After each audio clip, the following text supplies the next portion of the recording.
नमस्कार विद्यार्थी मित्रांनो, महाराष्ट्र रक्षक यूट्यूब चॅनल तुमचं सहर्ष स्वागत आहे। तर मित्रांनो, 2000 प्रश्नांचा सराव करायचा आहे आपल्याला महाराष्ट्र भूगोलवरील, जे की पोलीस भरतीच्या दृष्टिकोनातून खूप महत्त्वाचे आहेत आणि हा व्हिडिओ आपला 1 नंबरचा आहे।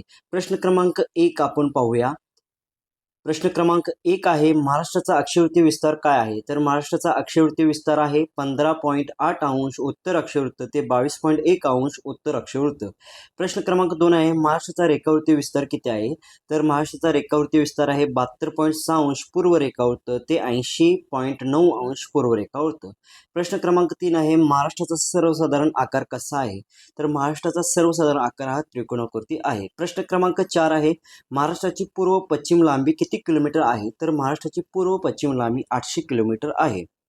प्रश्न क्रमांक 5 आहे, महाराष्ट्राची दक्षिण उत्तर लांबी किती किलोमीटर आहे? तर महाराष्ट्राची दक्षिण उत्तर रुंदी ही 720 किलोमीटर आहे।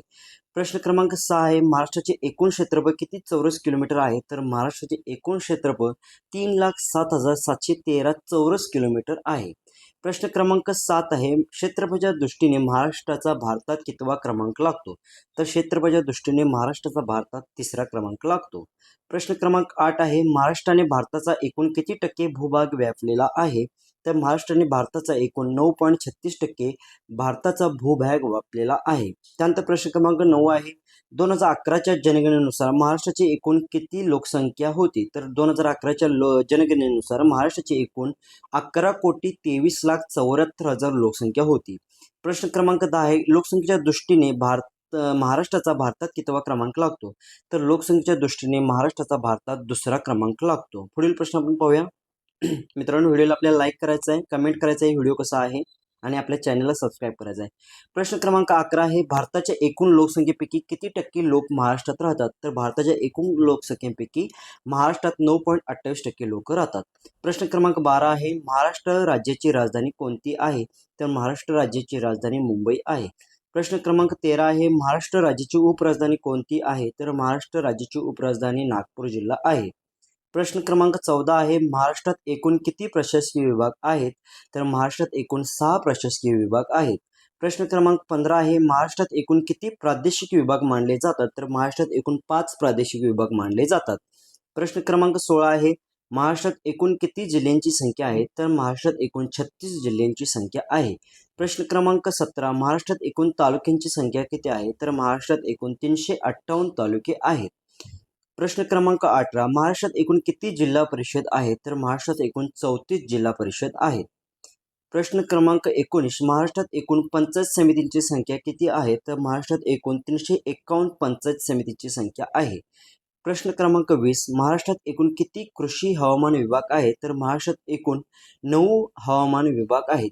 त्यानंतर पुढील प्रश्न आपण पाहूया, महाराष्ट्राच्या अति दक्षिणेकडील जिल्हा कोणता? तर महाराष्ट्राच्या अति दक्षिणेकडील जिल्हा सिंधुदुर्ग जिल्हा आहे।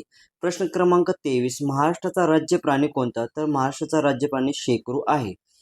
प्रश्न क्रमांक 24, शेकरू या प्राण्याचे रासायनिक शास्त्र काय आहे? तर शेकरू या प्राण्याचे शास्त्रीय नाव आहे राठुफा इंडिका। प्रश्न क्रमांक 25, महाराष्ट्राचा राज्य पक्षी कोणता आहे? तर महाराष्ट्राचा राज्य पक्षी हरियाल हरवली असे म्हटले जाते। प्रश्न क्रमांक, हरियाल या पक्षाचे शास्त्रीय नाव काय आहे? प्रश्न क्रमांक 26, हरियाल या पक्षाचे शास्त्रीय नाव काय आहे? तर ट्रिरोन फेनियोकोपेट्रा हे हरियाल या पक्षाचे शास्त्रीय नाव आहे। प्रश्न क्रमांक 27, महाराष्ट्राचा राज्य वृक्ष कोणता आहे? तर महाराष्ट्राचा राज्य वृक्ष आंबा आहे। प्रश्न क्रमांक 28, आंब्याचे शास्त्रीय नाव काय आहे? तर मॅग्निफेरिया इंडिका हे आंब्याचे शास्त्रीय नाव आहे। प्रश्न क्रमांक 29, महाराष्ट्राचे राज्य फूल कोणते आहे? तर महाराष्ट्राचे राज्य फूल जारूळ आहे, ज्याला तामन म्हटलं जातं। प्रश्न क्रमांक 30, जारूळ या फुलाचे शास्त्रीय नाव काय आहे? तर लार्जेस्टोनिया स्पेसिकोसा हे जारूळ या फुलाचे शास्त्रीय नाव आहे। लक्षात ठेवा, फक्त स्पेलिंग लक्षात ठेवा। प्रश्न क्रमांक 31, महाराष्ट्राचे राज्य फुलपाखरू कोणते आहे? तर महाराष्ट्राचे राज्य फुलपाखरू राणी पाकोळी ब्लू मॉर्मॉन आहे। प्रश्न क्रमांक 32, राज्य फुलपाखरू जाहीर करणारे देशातील पहिले राज्य कोणते? तर राज्य फुलपाखरू जाहीर करणारे देशातील पहिले राज्य महाराष्ट्र राज्य आहे। प्रश्न क्रमांक 33, महाराष्ट्राचा राज्य मासा कोणता आहे? तर महाराष्ट्राचा राज्य मासा सिल्वर पाम्पलेट, ज्याला सरंगा असे म्हटले जाते। प्रश्न क्रमांक 34 सिल्वर पाम्पलेट राज्य माशाचा दर्जा कधी देण्यात आला? तर सिल्वर पाम्पलेट या माशाला राज्य माशाचा दर्जा कोणत्या साली देण्यात आला? तर सप्टेंबर 2023 साली देण्यात आलेला आहे. प्रश्न क्रमांक 35 महाराष्ट्राचा राज्य कांदळवन वृक्ष कोणता आहे? तर महाराष्ट्राचा राज्य कांदळवन वृक्ष आहे पांढरी चिंपी म्हणजे सफेद चिंपी असे म्हटले जाते. प्रश्न क्रमांक 36 महाराष्ट्राची राज्यभाषा कोणती आहे? तर महाराष्ट्राची राज्यभाषा ही मराठी आहे. प्रश्न क्रमांक 37 महाराष्ट्राचा राज्य खेळ कोणता आहे? तर महाराष्ट्राचा राज्य खेळ कबड्डी आहे. प्रश्न क्रमांक 38 राज्यगीत जय जय महाराष्ट्र माझा कधी स्वीकारण्यात आले? तर राज्यगीत हे जय जय महाराष्ट्र माझा 19 फेब्रुवारी 2023 साली स्वीकारण्यात आलेलं आहे. पुढील प्रश्न आपण पाहूया. तोपर्यंत आपल्या चॅनलला सबस्क्राईब करायचं आहे, व्हिडिओला लाईक करायचं आहे मित्रांनो. प्रश्न क्रमांक 40 महाराष्ट्राचा राज्य उत्सव कोणता आहे? तर महाराष्ट्राचा राज्य उत्सव सार्वजनिक गणेश उत्सव आहे. प्रश्न क्रमांक 41 महाराष्ट्रातील सर्वात मोठा प्रशासकीय विभाग कोणता आहे? तर महाराष्ट्रातील सर्वात मोठा प्रशासकीय विभाग छत्रपती संभाजीनगर ज्याला औरंगाबाद म्हटले होतं तो आहे. प्रश्न क्रमांक 42 कोकण प्रशासकीय विभागात किती जिल्हे आहेत? तर कोकण प्रशासकीय विभागात एकूण 7 जिल्हे आहेत. प्रश्न क्रमांक 43 पुणे प्रशासकीय विभागात किती जिल्हे आहेत? तर पुणे प्रशासकीय विभागात एकूण 5 जिल्हे आहेत. प्रश्न क्रमांक 44 नाशिक प्रशासकीय विभागात कोणते जिल्हे येतात? तर नाशिक प्रशासकीय विभागात नाशिक, अहमदनगर, धुळे, नंदुरबार, जळगाव हे जिल्हे येतात. प्रश्न क्रमांक 45 अमरावती प्रशासकीय विभागात किती जिल्हे आहेत? तर अमरावती प्रशासकीय विभागात एकूण 5 जिल्हे आहेत. प्रश्न क्रमांक 46 नागपूर प्रशासकीय विभागात किती जिल्हे आहेत? तर नागपूर प्रशासकीय विभागात 6 जिल्हे आहेत. प्रश्न क्रमांक 47 महाराष्ट्रात एकूण किती प्रादेशिक विभाग आहेत? तर महाराष्ट्रात एकूण प्रादेशिक विभाग 5 आहेत. प्रश्न क्रमांक 48 महाराष्ट्रातील सर्वात लांब नदी कोणती आहे? तर महाराष्ट्रातील सर्वात लांब नदी गोदावरी नदी आहे जिची लांबी 768 किलोमीटर आहे. प्रश्न क्रमांक 49 गोदावरी नदीचा उगम कोठे होतो? तर गोदावरी नदीचा उगम त्र्यंबकेश्वर नाशिक जवळ ब्रह्मगिरी टेकडीवर होतो. प्रश्न क्रमांक 50 दक्षिण भारताची गंगा किंवा वृद्ध गंगा म्हणून कोणत्या नदीला ओळखले जाते? तर दक्षिण भारताची गंगा किंवा वृद्ध गंगा म्हणून गोदावरी नदीला ओळखले जाते. प्रश्न क्रमांक 51 भीमा नदीचा उगम कोठे होतो? तर भीमा नदीचा उगम भीमाशंकर तालुका आंबेगाव जिल्हा पुणे येथे होतो. प्रश्न क्रमांक 52 भीमा नदीची महाराष्ट्रातील लांबी किती आहे? तर भीमा नदीची लांबी 451 किलोमीटर आहे. प्रश्न क्रमांक 53 कृष्णा नदीचा उगम कोठे होतो आणि तिची महाराष्ट्रातील लांबी किती? तर कृष्णा नदीचा उगम महाबळेश्वर जिल्हा सातारा येथे होतो. लांबी त्याची आहे 282 किलोमीटर. प्रश्न क्रमांक 54 महाराष्ट्रातील पश्चिम वाहिनी सर्वात लांब नदी कोणती आहे? तर महाराष्ट्रातील पश्चिम वाहिनी सर्वात लांब नदी तापी नदी आहे. प्रश्न क्रमांक 55 तापी नदीचा उगम कोठे होतो? तर तापी नदीचा उगम मध्य प्रदेशमधील सातपुडा पर्वतरांगेवर मुलताई येथे होतो. प्रश्न क्रमांक 57 विदर्भातील सर्वाधिक लांबीची नदी कोणती आहे? तर विदर्भातील सर्वाधिक लांबीची नदी पैनगंगा 495 किलोमीटर आहे. प्रश्न क्रमांक 58 वर्धा आणि वैनगंगा यांच्या एकत्रित प्रवास काय म्हणतात? तर वर्धा आणि वैनगंगा यांच्या एकत्रित प्रवास प्राणहिता असे म्हटले जाते. प्रश्न क्रमांक 59 कोकणातील सर्वाधिक लांब नदी कोणती? तर कोकणातील सर्वाधिक लांब नदी उल्हास नदी आहे ज्याची लांबी 130 किलोमीटर आहे. प्रश्न क्रमांक 60 कोकणातील दुसऱ्या क्रमांकाची सर्वात लांब नदी कोणती आहे? तर कोकणातील दुसऱ्या क्रमांकाची सर्वात लांब नदी वैतरणा नदी आहे. प्रश्न क्रमांक 61 महाराष्ट्रातील सर्वात मोठी दक्षिणवाहिनी नदी कोणती आहे? तर महाराष्ट्रातील सर्वात मोठी दक्षिणवाहिनी नदी ही वर्धा नदी आहे. प्रश्न क्रमांक 62 रत्नागिरी आणि सिंधुदुर्ग जिल्ह्याच्या सीमेवरून कोणती नदी वाहते? तर रत्नागिरी आणि सिंधुदुर्ग या जिल्ह्यांच्या सीमेवरून शुक नदी वाहते. प्रश्न क्रमांक 63 कोणती नदी महाराष्ट्रात दोनदा प्रवेश करते? तर कोणती नदी ही महाराष्ट्रात दोनदा प्रवेश करते? तापी नदी ही महाराष्ट्रात दोनदा प्रवेश करते. प्रश्न क्रमांक 64 भीमा नदी कर्नाटक राज्यात कोठे कृष्णा नदीस मिळते? तर भीमा नदी कर्नाटक राज्यात कुरुगुडी येथे कृष्णा नदीस मिळते. प्रश्न क्रमांक 65 इंद्रायणी, मुळा, मुठा आणि पवना या कोणत्या नदीच्या उपनद्या आहेत? तर या भीमा नदीच्या उपनद्या आहेत. प्रश्न क्रमांक 66 महाराष्ट्राच्या पश्चिम किनारपट्टीवर सर्वात मोठी खाडी कोणती? तर महाराष्ट्राच्या पश्चिम किनारपट्टीवरील सर्वात मोठी खाडी आहे धर्मांतरची खाडी. प्रश्न क्रमांक 67 धर्मांतरची खाडी कोणत्या नदीवर आहे? तर धर्मांतरची खाडी ही पाताळगंगा नदी जिल्हा रायगड जिल्ह्यामध्ये आहे. प्रश्न क्रमांक 68 ठाणे जिल्ह्यातील प्रसिद्ध खाडी कोणती? तर ठाणे जिल्ह्यातील प्रसिद्ध खाडी वसईची खाडी जिल्हा उल्हास नदीवर आहे. प्रश्न क्रमांक 69 रत्नागिरी जिल्ह्यातील जयगड खाडी कोणत्या नदीवर आहे? तर रत्नागिरी जिल्ह्यातील जयगड खाडी ही शास्त्री नदीवर आहे.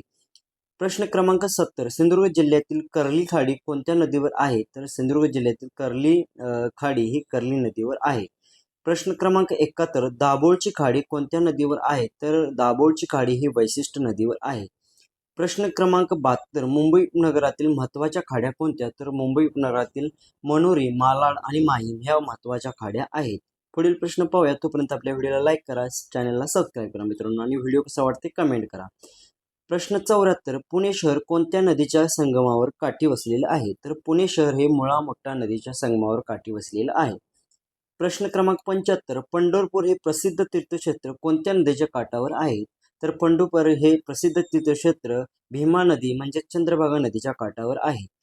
प्रश्न क्रमांक 76 देहू आणि आळंदी ही वारकरी संप्रदायाची महत्त्वाची ठिकाणे कोणत्या नदीकाठी आहेत? तर देहू आणि आळंदी ही वारकरी संप्रदायाची महत्त्वाची ठिकाणे इंद्रायणी नदीकाठी आहेत. प्रश्न क्रमांक 77 कोल्हापूर शहर कोणत्या नदीच्या काठावर वसले आहे? तर कोल्हापूर शहर हे पंचगंगा नदीच्या काठावर वसलेले आहे. प्रश्न क्रमांक 78 सासवड, जेजुरी आणि बारामती ही शहरे कोणत्या नदीच्या खोऱ्यात काठी येतात? तर सासवड, जेजुरी, बारामती ही शहरे कऱ्हा नदीच्या काठी येतात. प्रश्न क्रमांक 79 सातारा जिल्ह्यातील वाई आणि कराड ही शहरे कोणत्या नदीकाठी आहेत? तर सातारा जिल्ह्यातील वाई आणि कराड ही कृष्णा नदीच्या काठावरती शहरे आहेत. प्रश्न क्रमांक 80 जळगाव जिल्ह्यातील भुसावळ हे शहर कोणत्या नदीकाठी आहे? तर जळगाव जिल्ह्यातील भुसावळ हे शहर तापी नदीच्या काठावर आहे. प्रश्न क्रमांक 81 नागपूर शहर कोणत्या नदीच्या काठी वसल्या आहे? तर नागपूर शहर हे नाग नदी काठी वसलेलं आहे. प्रश्न क्रमांक 82 मुळा आणि मुठा नद्यांचा संगम कोठे होतो? तर मुळा आणि मुठा नद्यांचा संगम पुणे जिल्ह्यामध्ये होतो. प्रश्न क्रमांक 83 कृष्णा आणि वेण्णा नद्यांचा संगम कोठे होतो? तर कृष्णा आणि वेण्णा नद्यांचा संगम माहुली येथे होतो. प्रश्न क्रमांक 84 कृष्णा आणि पंचगंगा नद्यांचा संगम कोठे होतो? तर कृष्णा आणि पंचगंगा नद्यांचा संगम नरसोबाची वाडी कोल्हापूर येथे होतो. प्रश्न क्रमांक 85 तापी आणि पांझरा नद्यांचा संगम कोठे होतो? तापी आणि पांझरा नद्यांचा संगम मुडावत धुळे येथे होतो. प्रश्न क्रमांक 86 भीमा आणि नीरा नद्यांचा संगम कोठे होतो? तर भीमा आणि नीरा नद्यांचा संगम नीरा, नरसिंहपूर, इंद्रापूर पुणे येथे होतो. त्यानंतर पुढील प्रश्न क्रमांक 87 गोदावरी आणि प्रवरा नद्यांचा संगम कोठे होतो? तर गोदावरी आणि प्रवरा नद्यांचा संगम टोके, अहिल्यानगर येथे होतो. प्रश्न क्रमांक 88 गोदावरी आणि प्राणहिता नद्यांचा संगम कोठे होतो? तर गोदावरी आणि प्राणहिता नद्यांचा संगम सिरोच्या गडचिरोली येथे होतो. प्रश्न क्रमांक 89 मार्लेश्वर धबधबा कोणत्या जिल्ह्यात आहे? तर मार्लेश्वर धबधबा हा रत्नागिरी जिल्ह्यामध्ये आहे. मित्रांनो पुढील प्रश्न आपल्याला पाहायचा आहे, तोपर्यंत आपल्या चॅनलला सबस्क्राईब करा. प्रश्न क्रमांक 91 सहस्त्रकुंड धबधबा कोणत्या नदीवर आहे? तर सहस्त्रकुंड धबधबा हा पैनगंगा नदीवर आहे. प्रश्न क्रमांक 92 रंधा धबधबा कोणत्या नदीवर आहे? तर रंधा धबधबा हा पवरा नदीवर आहे. प्रश्न क्रमांक 93 निळमया धबधबा कोठे आहे? तर निगममळा धबधबा हा महाबळेश्वर वेण्णा नदीवर आहे. प्रश्न क्रमांक 94 वन्यजीव संरक्षण कायदा कधी अंमलात आला? तर वन्यजीव संरक्षण कायदा हा 1972 साली अंमलात आलेला आहे. प्रश्न क्रमांक 95 भारतातील सर्वाधिक वनक्षेत्र असलेले राज्य कोणते? तर भारतातील सर्वाधिक वनक्षेत्र असलेले राज्य मध्य प्रदेश राज्य आहे. प्रश्न क्रमांक 96 वनक्षेत्रफळाच्या दृष्टीने महाराष्ट्राचा भारतात कितवा क्रमांक लागतो? तर वनक्षेत्राच्या दृष्टीने महाराष्ट्राचा भारतात 4था क्रमांक लागतो. प्रश्न क्रमांक 97 महाराष्ट्राचे एकूण क्षेत्रफळ किती आहे? तर महाराष्ट्राचे एकूण वनक्षेत्र 61,936 चौरस किलोमीटर आहे. प्रश्न क्रमांक 98 महाराष्ट्रातील वनक्षेत्राचे प्रमाण किती टक्के आहे? तर महाराष्ट्रातील वनक्षेत्राचे प्रमाण 20.1% आहे. प्रश्न क्रमांक 99 महाराष्ट्र राज्य वन विभागाचे मुख्यालय कोठे आहे? तर महाराष्ट्र राज्य वन विभागाचे मुख्यालय नागपूर या जिल्ह्या ठिकाणी आहे. प्रश्न क्रमांक 100 महाराष्ट्रातील सर्वाधिक वनक्षेत्र असलेला जिल्हा कोणता? तर महाराष्ट्रातील सर्वाधिक वनक्षेत्र असलेला जिल्हा गडचिरोली जिल्हा आहे. तर मित्रांनो हे होते महाराष्ट्रावरील भूगोलचे प्रश्न 100. असेच प्रश्न आपण व्हिडिओमध्ये पाहणार आहोत. महाराष्ट्र भूगोल पूर्णपणे कंप्लीट करणार आहोत. व्हिडिओ आवडल्यास व्हिडिओला लाईक करा, चॅनलला सबस्क्राईब करा आणि हा व्हिडिओ इतर मित्रांना शेअर करा. धन्यवाद.